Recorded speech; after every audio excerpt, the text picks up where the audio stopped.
Olá, seja muito bem-vindo ao Minha Saúde. Eu sou a Nádia Rodrigues e vou te acompanhar em mais um episódio do nosso programa, o programa semanal da Unimed Teresina, que fala sobre saúde, bem-estar e qualidade de vida. Agora, aqui na Cidade Verde, toda quarta-feira no Jornal do Piauí. Esse conteúdo também fica disponível no Instagram, @Unimed Teresina, e no YouTube, Unimed Teresina Oficial. E se você quiser contribuir com Minha Saúde, pode enviar sua pergunta, sua sugestão, seus elogios também para o nosso e-mail comunicação sem cedilha e sem tio @unimedteresina.com.br. Bora para mais um Minha Saúde. Olha, hoje nós vamos falar sobre a amamentação. O Agosto Dourado é uma campanha global que promove a amamentação, um ato importante para a saúde e o desenvolvimento dos bebês. Para falar sobre esse tema, nós estamos recebendo a médica pediatra cooperada Unimed Teresina, doutora Carla Malta. Doutora Carla, obrigada por aceitar o nosso convite. Bem-vinda. Muito obrigada pelo convite. Eu que agradeço a oportunidade de estar aqui. Para falar de um tema tão importante, a gente está no Agosto Dourado, essa campanha, como eu dizia, que é global e que incentiva a amamentação. Fala um pouco para a gente desse movimento, doutora Carla. Isso, o Agosto Dourado, destaca muito a importância do aleitamento materno, visto que a gente considera que o leite materno é o alimento ouro, o alimento ideal para esse bebê que acabou de nascer.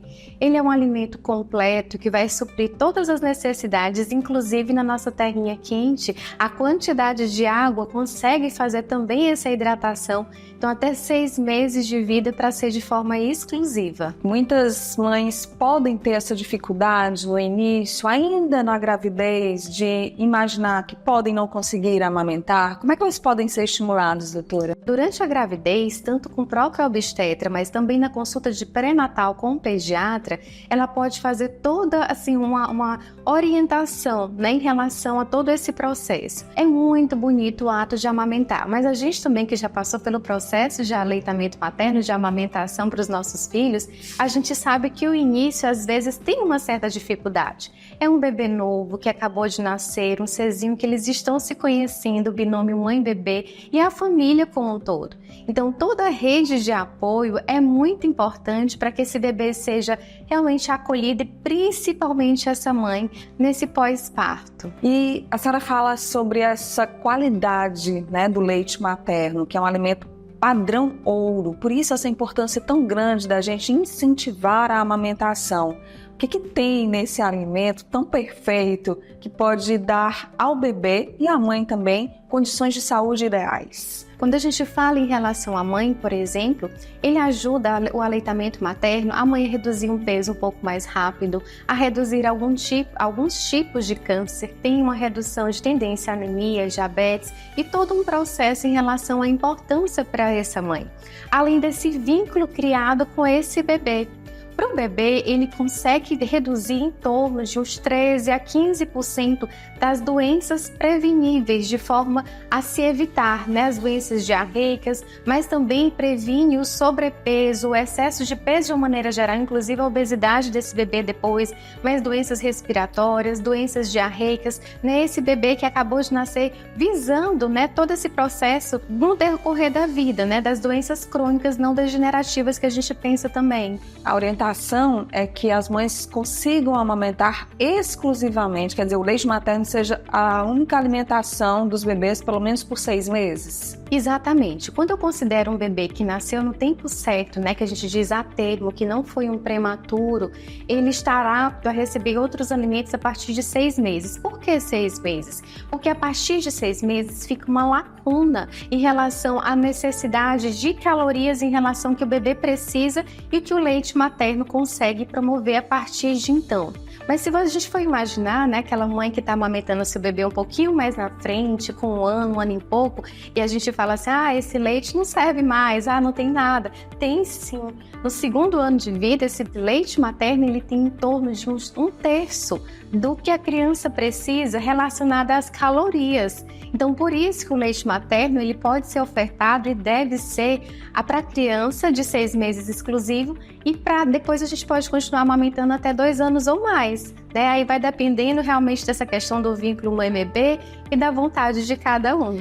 Doutora Carla, quais são as dicas para as mães que estão começando a amamentar, né? A gente falava dessa dificuldade ali do início, o colostro, que é muito importante. Se o leite materno é ouro, o colostro deve ser assim diamante, né? Que é aquele primeiro leitinho que sai ali do seio materno. Qual é a dificuldade ali daquele começo e que dicas podem ser dadas para essas mamães? Eu falei do neném que nasceu a termo, mas o prematuro, o melhor leite que tem alimento para esse prematuro é o próprio leite da própria mamãe dele, que ele é preparado para aquele momento. Então, realmente, esse colostro é muito importante, que vem com um boom, né, de vitaminas que ele precisa, em relação às imunoglobulinas, essa questão da imunidade. Então, assim, nesse momento dessa dificuldade que a gente possa apresentar, é o não desistir, é sempre procurar ajuda e acreditar, fazer um segmento. A gente fala da importância, por exemplo, da consulta na primeira semana de vida, porque todo bebê quando nasce, ele perde um peso para recuperar até 10 dias de vida. Então, às vezes, as mães se assustam e acham que o leite não está sendo suficiente. E a gente consegue ver que proporção que é realmente normal essa perda de peso, quando é que a gente precisa ajustar ou não. Então, nas consultas de primeira semana de vida, a gente consegue sempre apostar no leite materno, e quando a gente acolhe essa família, a família tem uma rede de apoio em relação a essa mamãe, sempre dá certo. É importante, ainda na gravidez, preparar as mamas para esse aleitamento, para evitar ferimentos, de possibilitar que a pele fique mais resistente, para evitar esse desconforto inicial da amamentação, doutora? Não tem bem, assim, algumas recomendações que vão ter muita eficácia em relação a não sentir alguma coisa.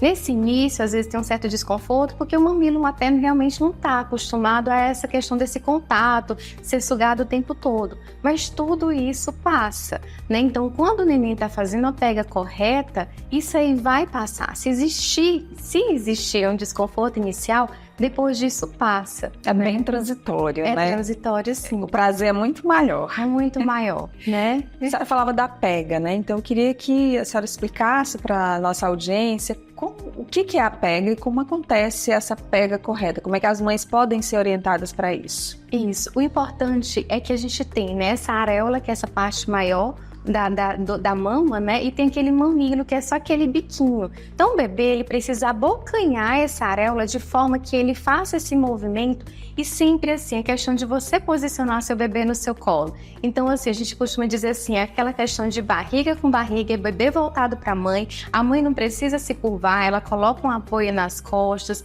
ela coloca uma almofada, de forma que ela fique confortável para segurar esse bebê para ela. Então o bebê chega para ela virado de barriga com barriga, essa pega fica melhor quando esse pescocinho ele fica aqui nessa região do cotovelo, que aí ele fica bem seguro, porque o bebê não pode ficar pendurado. A gente vai lá, segura ele, pega no bumbum, né? E a gente está aqui com ele seguro e firme, fica mais fácil fazer essa pega de maneira correta, que a gente não se preocupa só assim se o bebê está com as perninhas largadas, porque ele precisa daquele acolhimento, daquela segurança, né, que aquele próprio contato vai promovendo para aumentar esse vínculo também. Existem as mães que, por condições físicas, por exemplo, quem tem um mamilo invertido, que não conseguem amamentar?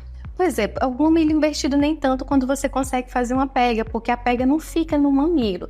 Mas às vezes tem, por um motivo ou outro, alguma mãe que não consegue amamentar. E também poucos casos daquelas mães que não querem amamentar. Acontece sim, né? Então, para isso, a gente faz a orientação específica em consultório, a depender da criança, porque cada criança tem a sua individualidade.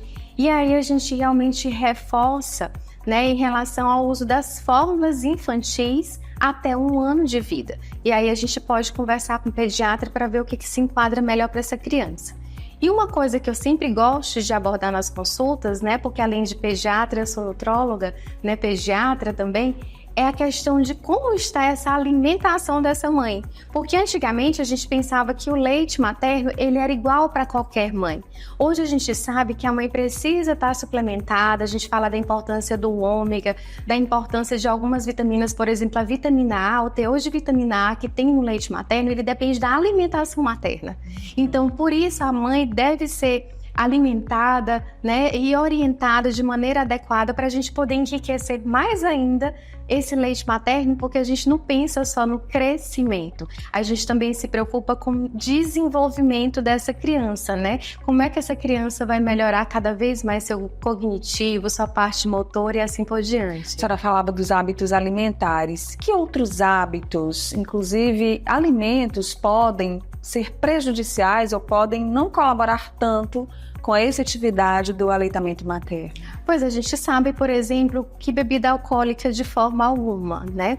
Então a gente costuma dizer assim, a mãe não precisa se alimentar de alguma coisa de forma específica, mas nada de exagero. A gente pensava muito naqueles sucos açucarados na nossa cidade, na nossa questão de cultura, cerveja preta, do caldo de cana, né? Aquele suco grosso, Então a gente prefere assim, tudo que é em excesso, que o bebê vai ingerir, em forma, por exemplo, de açúcar, como a gente está falando, ele vai para o intestino. Isso pode fazer um desconforto maior e aumentar a cólica. Então a gente costuma falar assim, olha, ao invés de você tomar um suco, porque por mais que você não coloque açúcar, tenha frutose em excesso da própria fruta, come a fruta e bebe água. Então a mãe tem que ter uma alimentação saudável, com bastante líquido, de preferência água, né? E ser acompanhada e suplementada de maneira adequada. Eu falava de uma coisa interessante, né? Sobre a perda de peso, que muitas mães podem nem imaginar, né? Que ao produzir o leite materno e ofertar o leite materno, elas podem reduzir o peso que foi ganho ali durante a gestação de forma mais rápida. Exatamente, de maneira mais rápida. Isso aí realmente a gente vê na prática mesmo. Aquelas mães que amamentam, elas conseguem voltar àquele peso de antes mais rapidamente. Doutora Carla, a gente já continua a nossa conversa. Quero agora falar com você. Você já conhece o Centro Integrado de Saúde da Unimed Teresina? Olha, lá em espaço de referência da Unimed para o cuidado integral. Tem pronto atendimento pediátrico, centro de diagnóstico, ambulatório para consultas adulto e infantil, tem um núcleo de atenção integral à saúde, NAIS, tudo isso com os diferenciais do atendimento integral, ou seja, um acompanhamento humanizado, contínuo e completo. Prevenção de doenças e diagnóstico mais assertivo. Tem equipe multidisciplinar altamente capacitada, tem mais qualidade de vida. O Centro Integrado de Saúde fica localizado na unidade Inhotas. Todo o cuidado que você precisa em um só lugar. Aqui tem cuidado, aqui tem Unimed Teresina. Cliente Unimed Teresina pode contar com o SOS Unimed. Serviço móvel de urgência e emergência 24 horas por dia, 7 dias por semana. É mais cuidado e segurança para a sua saúde. E o melhor de tudo, com valor acessível. Por apenas R$ 9,90, o cliente Unimed Teresina tem acesso ilimitado ao serviço. Faça sua adesão. SOS Unimed. Cuidado em todos os momentos.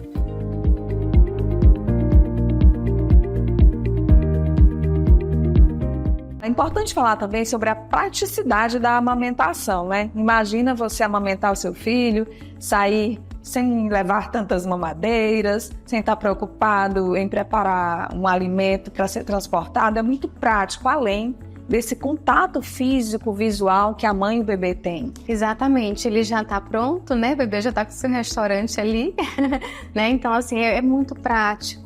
Né? Então a gente sabe dessa importância e desse contato também. Então o leite materno, aquela mãe que não precisa ter no início, realmente não é tão simples assim, né? Muitas vezes a gente quer fazer, diz, não, é tudo normal, é tudo fácil. Não, às vezes para uma pode ser mais fácil, para outra mulher pode ser um pouquinho mais difícil, mas o que a gente realmente tem que fazer é não desistir, né, desse momento, dessa troca que a gente precisa passar por ela, né? A mãe que deseja amamentar, eu sempre falo assim, a minha filha, ela mamou durante 6 meses exclusivo e quase não para de mamar, né? Que mamou até com 2 anos e 40 dias, né? Então, realmente, assim, ela nunca gostou de fórmula, hoje ela tem 11 anos de idade e não gosta de leite, mas é o paladar dela, né? Que é assim, o único leite que ela tomou realmente foi o leite materno. Então, no início, na primeira semana, quando eu fui fazer, né, minha avaliação, fui lá levar para pesar, ela não tinha recuperado esse peso no nascimento nos dias certinho. Mas aí eu disse, não, vamos aqui, o que eu preciso fazer, né? Vamos colocar mais frequente, vamos beber um pouquinho mais de líquido, né? Para poder realmente a gente se alimentar melhor. E aí tudo se resolve, né? A questão é você ter um bom segmento com o pediatra no início dessa amamentação, com uma pessoa que possa te auxiliar para que você não desista. Sobre a frequência, né? Porque as mães acham que toda vez que o bebê chora é porque precisa de leite ou porque quer mamar. Essa frequência, existe um tempo adequado, uma orientação adequada para a oferta do leite materno? Pois é, não tem uma frequência, né? Então eu costumo falar assim que até os 2 meses é aquele período que você vai conhecendo muito o choro do seu bebê, né? Porque o bebê nasceu e nasce a mãe, né? A mãe não nasceu antes, ela nasce junto com o bebê. Então é lógico que nem todo choro é fome, mas o leite materno é a livre demanda. Por que ele é a livre demanda? Na hora que o bebê requer comer, porque isso também facilita para esse bebê o reconhecimento do momento de fome e de saciedade. Então por isso que às vezes a gente vê aquele bebê que está ganhando mais peso do que precisa e a mãe acha que ele não pode chorar que bota no peito. Eu disse, não, peraí. Vamos começar a observar o bebê. Se ele acabou de mamar e ele chora de novo, será se ele não fez xixi, se ele não fez cocô, se ele está desconfortável? Porque bebê, a única manifestação que ele tem é o choro, né? Então, quando ele vai estar desconfortável, às vezes ele está num ambiente muito barulhento, aí ele chora. Ele está em um ambiente silencioso e pensa que está sozinho, ele chora. Então, você vai reconhecendo o choro do bebê. Nem todo choro é fome. Mas a gente também não precisa contar no relógio, né? Assim, não é cada 3 horas, é cada 4 horas, mas ficar de olho naquele bebê que fica mamando o dia todo. Numa consulta pediátrica, há sinais de que o bebê pode não estar recebendo a quantidade suficiente de leite que ele precisa? Sim, a gente consegue avaliar isso por meio principalmente do peso daquele bebê. O peso ele é muito sensível, então no início da vida esse bebê ele tem uma necessidade de um segmento mais próximo do pediatra, por exemplo, nas consultas mensais, porque esse bebê, você imagina que um bebê que nasceu a termo em torno de 3 quilos. Quando ele tem 1 ano, ele tem 9, 10 quilos, ele triplica o peso de nascimento. Então, esse peso ele é muito sensível e o ganho de peso ele é decrescente. Então, por exemplo, no primeiro trimestre ganha mais do que no último trimestre do primeiro ano de vida. Então, depois da barriga da mamãe, que é quando ele é feto, é uma das fases que mais o bebê ganha peso.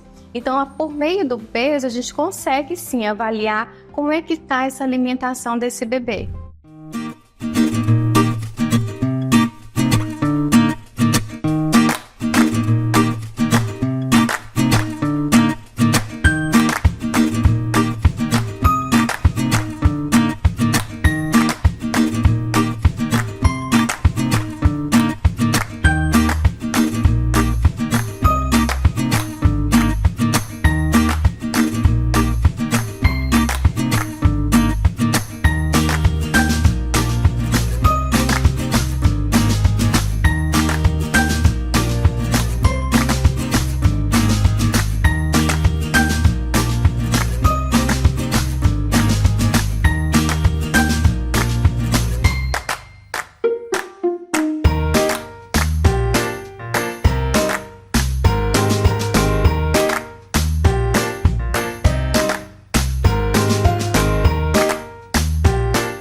Doutora, tem mitos que envolvem a amamentação? Quais são os principais mitos? Pois é, essa questão de que o leite não está sendo suficiente, a gente vai lá, pesa, tá tudo bem, né? Então essa questão de que o leite não presta depois de uma determinada idade, né? Então isso aí realmente seriam mitos, né? Então a gente sabe da qualidade, da eficácia, dos benefícios desse leite materno para esse binômio.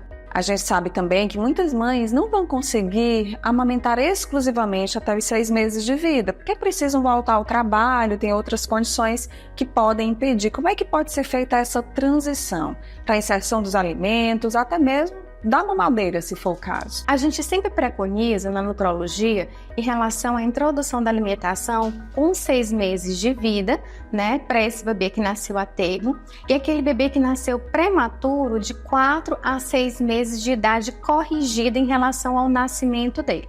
Para isso, esses bebês, eles devem apresentar, por exemplo, os sinais de prontidão.